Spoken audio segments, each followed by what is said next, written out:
I never told anyone this before. Not my mother. Not the chaplain who visited me in solitary. Not even the therapist who tried to piece me back together after I got out. Some confessions are too heavy to speak out loud. They sit inside your chest like a stone that grows heavier with every breath, pressing against your lungs until you forget what it feels like to inhale without tasting betrayal. My name is Marcus Webb, and I spent 18 years in a federal prison for a crime I did not commit. The man who put me there was my best friend since college, Daniel Cross. We met freshman year, shared a dorm room, shared our dreams, shared everything. He was the best man at my wedding. He held my daughter Sophie in his arms the day she was born, looked at me with tears in his eyes and said, "I will always protect her." I believed him. I believed every single word he ever said. That was my first mistake. The second mistake was trusting him with the keys to my architecture firm when I went on a family vacation to the Outer Banks. 3 weeks of sun and sand and Sophie's laughter. 3 weeks of bliss while Daniel was inside my office, inside my computer, inside my bank accounts. He transferred $12 million into shell companies he had registered in my name. He left a trail so perfectly crafted that when the FBI came knocking, every piece of evidence pointed directly at me. I remember the exact moment my life ended. It was a Tuesday morning in October. The leaves were falling outside my office window. I was reviewing blueprints for a new hospital wing when the door opened and 6 federal agents walked in. They did not knock. They did not announce themselves. They simply appeared like ghosts that had been waiting in the hallway for weeks, and I knew instantly, with a cold certainty that made my stomach drop into freefall, that I had already lost everything. The trial lasted 8 months. The prosecution called Daniel as their star witness.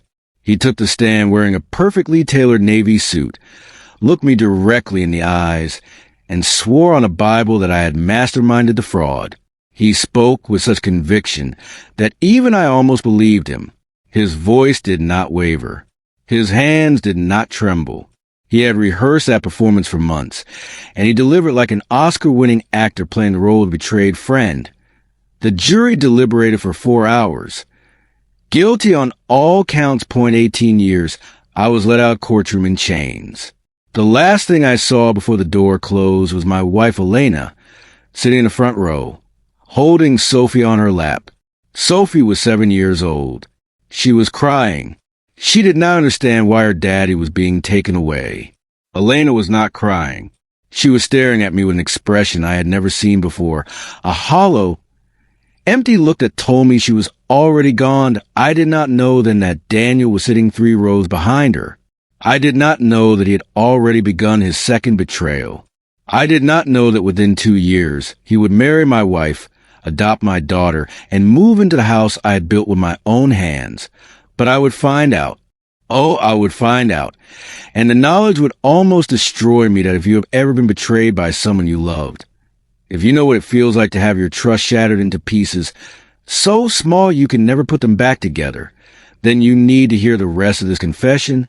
Subscribe to this channel, because this is not just a story about revenge. This is a story about something far more terrifying than revenge. This is a story about forgiveness.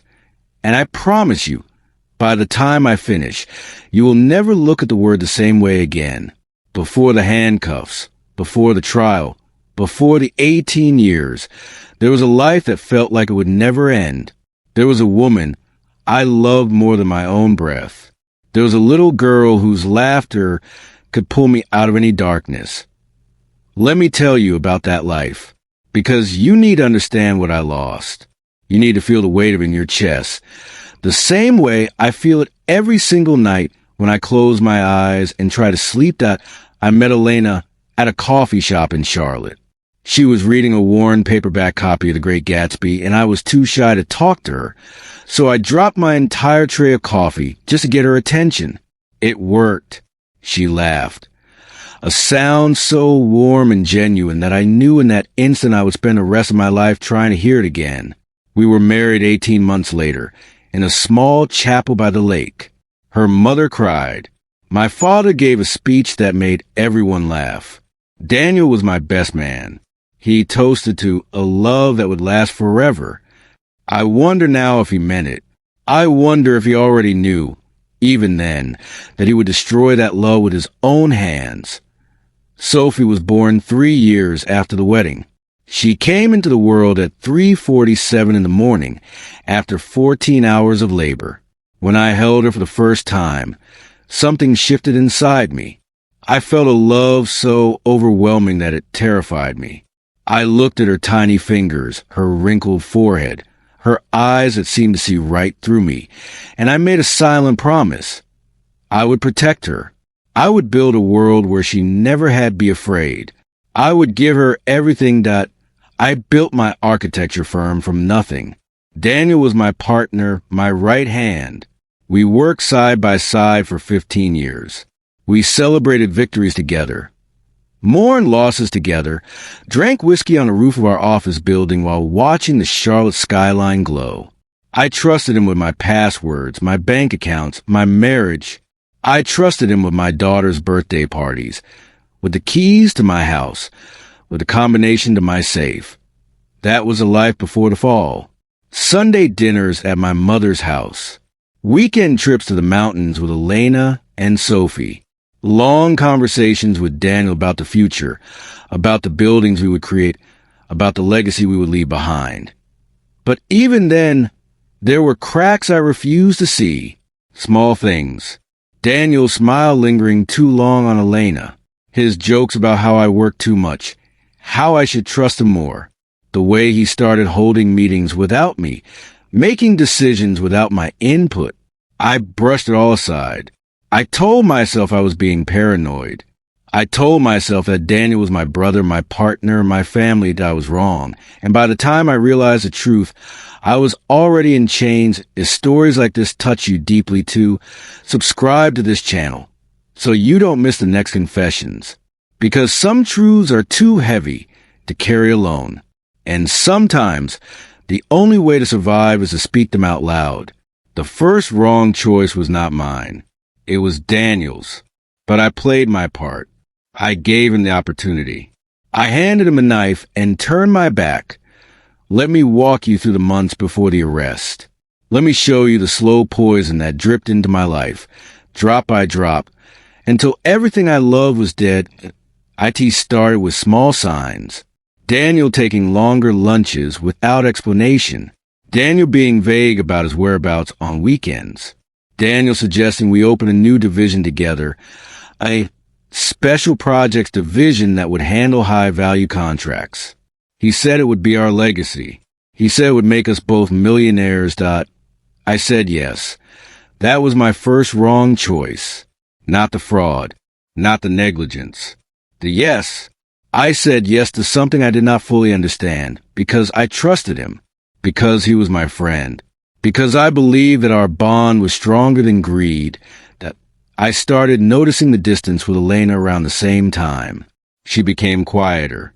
She stopped reaching for my hand in the car. She started going to bed earlier, claiming headaches, fatigue. I asked her if something was wrong. She said no. I asked her if she was unhappy. She said no, but her eyes told a different story. Her eyes had become hollow, like windows into an empty house that I should have pushed harder. I should have sat her down and demanded the truth. But I was afraid of what she might say, afraid of discovering that my marriage was crumbling while I was busy building castles in the sky. So I buried my head in my work. I stayed late at the office. I told myself that once the Special Projects Division was launched, once we had the money and the stability, everything would go back to normal. I was building my own prison, brick by brick. And I did not even know it. The night before the FBI came, I had dinner with Daniel. We went to our usual spot, a steakhouse on the corner of Trade and Tryon. He ordered a bottle of wine we both loved. He toasted to the future. He told me he was proud of me, proud of what we had built together. I remember looking at his face across the table. The candlelight flickered in his eyes. He smiled at me with warmth and affection. and I felt a sudden, inexplicable chill run down my spine. It was just a flash, a moment of instinct that I immediately dismissed. But looking back now, I know what it was that IT was my soul trying to warn me. I ignored it. That was my second wrong choice. And the third? The third was walking out of that restaurant, shaking Daniel's hand, and telling him I would see him in the morning, that I never saw him again as a free man. The next day, the FBI arrived, and my life, as I knew it was over, created a sense of inevitable destruction here, because that is exactly what it was. Not an accident, not a tragedy that happened to me. It was a slow, deliberate, carefully constructed demolition, and I walked right into the center of it, blind and smiling. The double life began the moment I entered prison, but it was Daniel who had been living a double life for years, and his was far more sophisticated than mine. While I was locked in a 6x8 cell in a federal correctional facility in Georgia, Daniel was living my life. He was driving my car. He was sleeping in my bed. He was raising my daughter. He was collecting paychecks from the firm we had built together. The firm he had stolen from me, that I learned about it piece by piece. Letters from my mother. Phone calls with my lawyer. The prison rumor mill, which somehow carried news from the outside world faster than any official channel. Every piece of information was a fresh wound. Daniel married Elena 14 months after my incarceration. He adopted Sophie 6 months after that. He changed the locks on my house. He removed my name from the firm's letterhead. He erased me from existence, as if I had never been there at all. The rage inside me grew like a cancer. It started in my chest, a hot, burning knot that never went away. It spread to my hands, which would clench into fists without my permission. It spread to my jaw, which I would grind at night until my teeth ached. It spread to my thoughts, which became consumed with one single image, Daniel's face, and what I would do to it when I finally got out and I started studying law books in the prison library. I taught myself the nuances of financial fraud prosecution. I memorized every detail of my case, every piece of evidence, every testimony. I built a counter case in my head, a bulletproof argument that would not only prove my innocence, but would send Daniel to prison for the rest of his life. I wrote letters to lawyers. I wrote letters to judges. I wrote letters to anyone who would listen. Most of them went unanswered. But I did not give up. I could not give up. Revenge was the only thing keeping me alive. During the day, I was a model inmate. I followed the rules. I stayed out of trouble. I worked in the laundry room and kept my head down. But at night, in the darkness of my cell, I was a different person. I was a hunter, patient and focused, planning the moment when I would finally strike. The double life consumed me. It gave me purpose. It gave me strength. It also gave me a kind of madness that I did not recognize until years later. I thought I was fighting for justice, but I was really fighting for my own soul, and I was losing. The tension kept building. Years passed. Sophie grew up without me. Elena became a stranger. Daniel grew richer and more powerful. And I remained in my cage, plotting my revenge, unaware that God was plotting something else entirely. If the story has already moved you, write in the comments a word. Confession, because this is only the beginning. And what comes next will change everything you think you know about justice, about revenge, and about the kind of strength it takes to truly let go. The sign came in the 7th year of my sentence. I was 34 years old. I had been in prison for almost a decade. My hair had started to gray. My body had grown thin and hard from years of pacing my cell. My spirit was a dried-up riverbed that I was in the prison chapel, not because I believed in God. I had stopped believing somewhere around year 3. But because the chapel was quiet and warm. The chaplain, an old man named Father Thomas, would leave me alone if I sat in the back pew. He understood that some men come to chapel not to pray, but to breathe, That day, I was breathing. I was staring at a small stained glass window depicting a shepherd carrying a lost lamb. I had seen it 100 times before. But this time, something was different. The afternoon light hit the glass at a specific angle, and the lamb seemed to glow. It was not a dramatic vision. It was not a voice from heaven. It was just light and color and a sudden, inexplicable tightness in my chest that I thought of Sophie. I thought of the day she was born, the way her tiny fingers wrapped around my thumb. I thought of her laugh, her messy pigtails, the way she would run to me with her arms open wide. I had missed so much of her life. I had missed her first day of school. I had missed her losing her first tooth. I had missed her learning to ride a bike. I had missed everything. And in that moment, sitting in the cold chapel with the light on the lamb, I realized something that terrified me more than any revenge fantasy ever had. I did not want Sophie to grow up thinking her father was a monster who spent his life plotting destruction. I did not want her to remember me as a man consumed by hatred. But I was consumed. I was drowning in it, and I did not know how to stop. That night, I could not sleep. I lay in my bunk, staring at the ceiling, replaying every moment of my life. I remembered my mother's voice, reading Bible stories to me when I was a child. I remembered her favorite verse, the one about forgiving 70 times 7. I remembered how I used to roll my eyes at it, thinking it was naive, impossible. But lying there in the dark, with the sound of other inmates crying in their cells, I started to wonder, what if forgiveness was not for the other person? What if it was for me? What if the only way out of this prison, the real prison I had built inside myself, was to let go of the very thing that had kept me alive for 7 years? I fought the thought. I argued with it. I told myself that Daniel did not deserve forgiveness, that he had stolen everything from me, that he had laughed at my suffering. But the thought would not go away.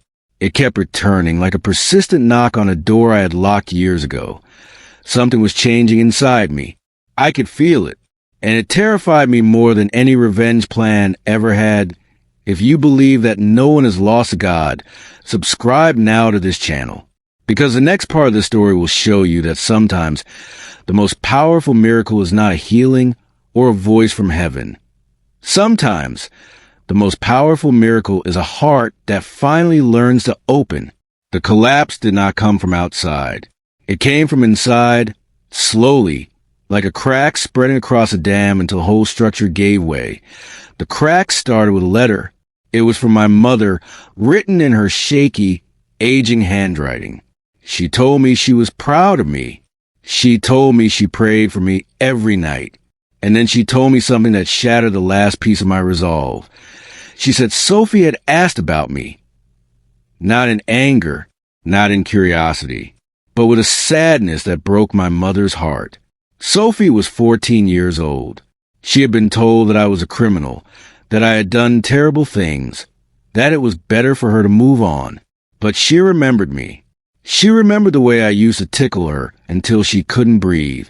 She remembered the songs I sang to her at bedtime. She remembered my voice, and she wanted to know if I still loved her that I read that sentence 7 times.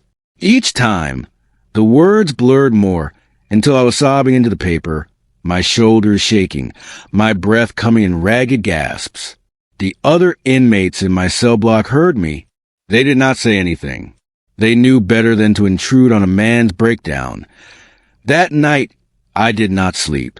I paced my cell like a caged animal, my mind spinning with 1,000 thoughts. I thought about the future I had planned, the revenge, the courtroom victory, the satisfaction of watching Daniel be led away in handcuffs. And for the first time, I saw that future for what it was: empty. Even if I won, even if I destroyed Daniel, I would still be a man who had spent 18 years in prison. I would still be a man who had missed his daughter's entire childhood. I would still be a man who had let hatred consume every waking moment. The revenge fantasy had been my lifeline for 7 years, but it was also the chain that kept me bound to my own suffering. I realized that by holding on to my hatred, I was giving Daniel power over me. Even from prison, I was letting him define my existence. I was letting him steal not only my past, but my future as well. The paranoia had been my constant companion.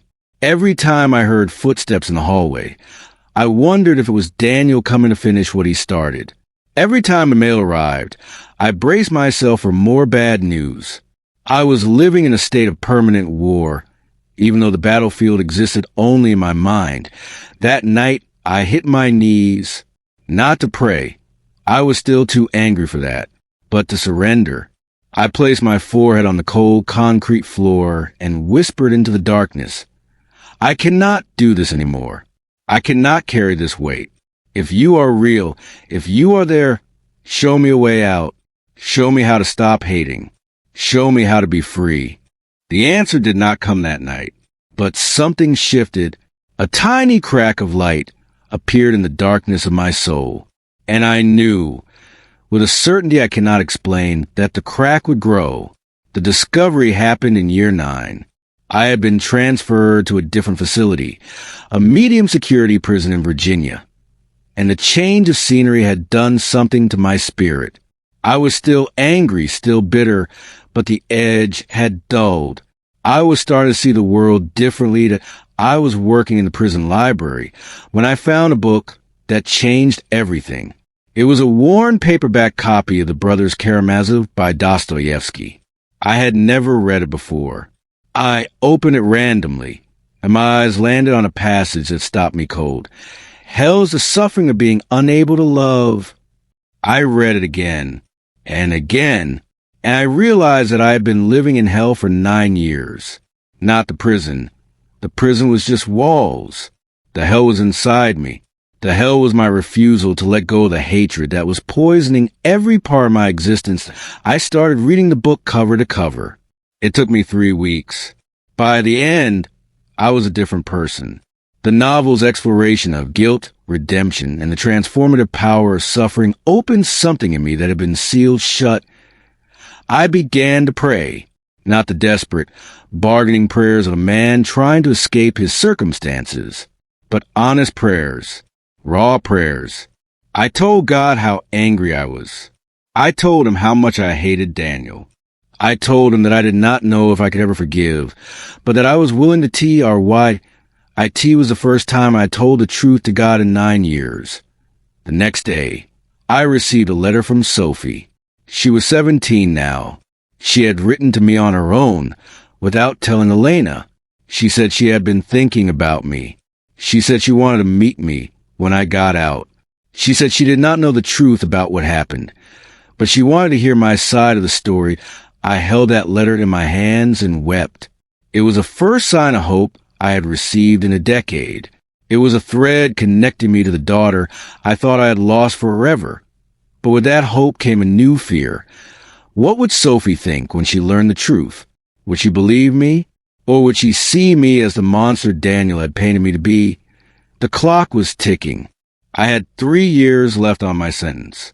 And I knew that when I walked out of those prison gates, I would face a choice that would define the rest of my life.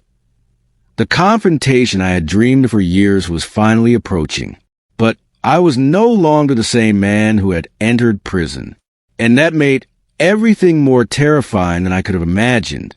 The bottom came in year 10.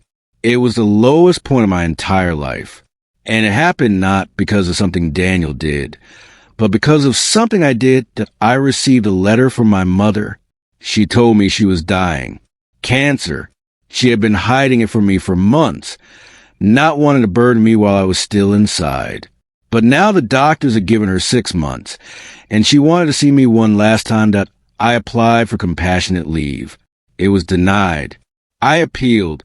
Denied again. The prison system had no sympathy for a convicted felon whose mother was dying. I was told I would have to wait until my release date, which was still 2 years away. I lost control. I screamed at the guards. I punched the wall of my cell until my knuckles bled.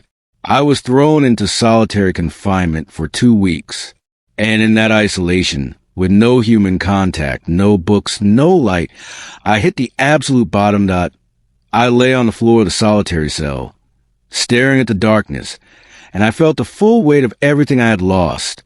My career, my marriage, my daughter's childhood, my mother's final moments. All of it gone. Stolen by a man who was still living freely, still enjoying a life he had taken from me. That I thought about God, if he existed, if he cared. I thought about the prayer I had prayed months earlier, the one about being willing to forgive. It seemed laughable now. How could I forgive Daniel when he was the reason my mother would die without me by her side? But in that darkness, a small voice whispered to me. It was not an audible voice. It was something deeper, a knowing that rose from the center of my being. The voice said, "Your mother does not want to die in this cell. She wants you to live. She wants you to be free. And you will never be free as long as you are chained to your hatred." I sobbed until I had no tears left. And then, in the silence, I made a decision. I decided that I would let God handle Daniel. I decided that I would stop trying to control the outcome. I decided that my mother's last gift to me would be my freedom. Not physical freedom, but spiritual freedom. I started praying for Daniel, not for his punishment, but for his soul. The prayers felt fake at first, hollow and mechanical, but I kept praying, day after day, night after night. And slowly, imperceptibly, the stone inside my chest began to crack. The bottom was the beginning of my resurrection. The encounter did not happen in a chapel. It did not happen during a religious service or a moment of ecstatic vision. It happened in the middle of the night, in the middle of my cell, in the middle of a breakdown that I thought would kill me. That I was 8 months away from my release date. I had been praying regularly, but something was still blocking me, a wall of resistance inside my heart that I could not break through. I knew the theology of forgiveness. I knew I was supposed to forgive Daniel, but knowing and doing were two different things.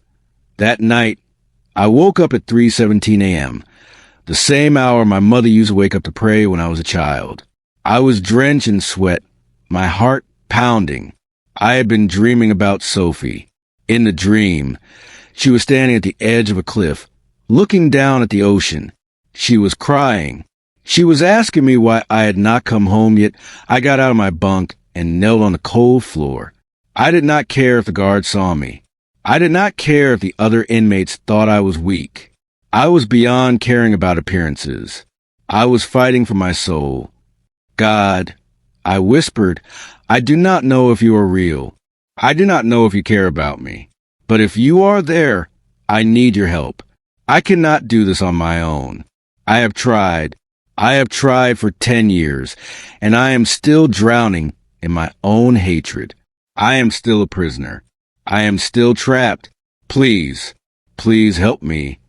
I do not know how long I stayed there. Minutes, hours. Time lost meaning in that cell. But at some point, something shifted.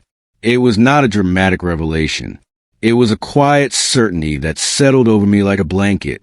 I felt a presence, not a vision, not a voice, but a presence. Warm, calm, unshakable. And in that presence, I saw Daniel's face, not with anger, not with bitterness, but with a compassion that surprised me.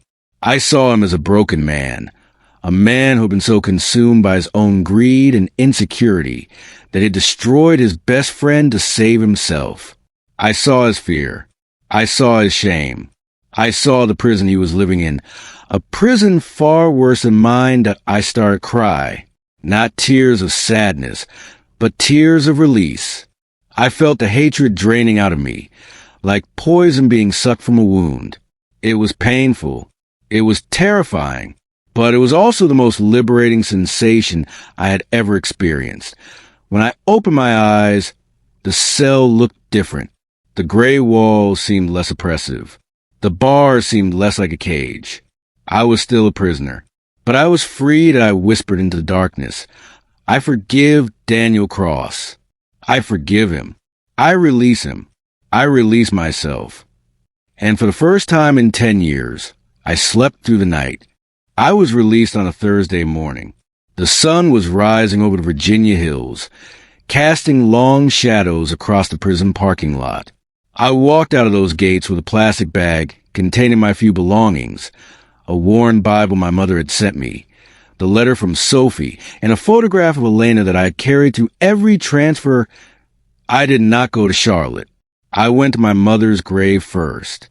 She had died 6 months before my release, as the doctors predicted. I knelt in the damp grass beside her headstone and thanked her for never giving up on me. I told her I was free. I told her I was learning to forgive. I told her I would make her proud. Then I went to find Sophie. She was 19 now. She was living in an apartment near the university, studying art history. I did not know how she would react to seeing me. I did not know if she would even open the door. She did. And when she saw me, she did not say a word. She just wrapped her arms around me and held me for a long, long time. We stood in the doorway of her small apartment. Two strangers who shared the same blood. Learning to be father and daughter again, I did not tell her about Daniel. Not then.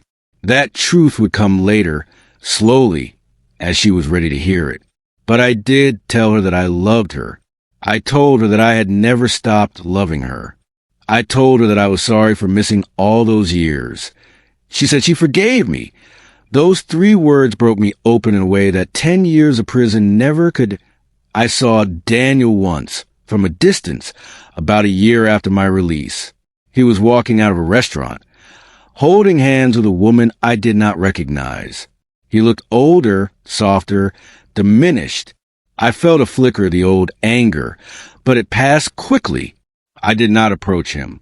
I did not confront him. I simply watched him walk away, and I wished in peace that I meant it. The scar is still there. It always will be. Some wounds are too deep to heal completely, but the scar is not a mark of shame. It is a reminder how far I have come. It is a testament to the grace that found me in the darkest place I have ever been. That I still have nightmares sometimes. I still wake up in the middle of the night, disoriented, thinking I am back in my cell.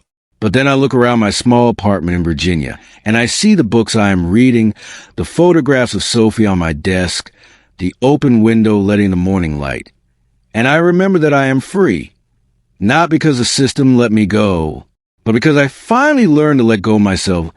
If you have carried a weight too heavy for too long, if you have held on to anger or bitterness or revenge, I am not here to tell you that forgiveness is easy. It is the hardest thing I have ever done. It took 10 years of wrestling with God and with myself. But I can tell you this. It is possible. And it is the only path to real freedom. My name is Marcus Webb. I spent 18 years in prison for a crime I did not commit. The man who put me there stole my wife, my daughter, and my life. And I forgave him. Not because he deserved it, but because I deserved to be free. Write in the comments, redeemed by love, because the prisoner who needed to be set free was me.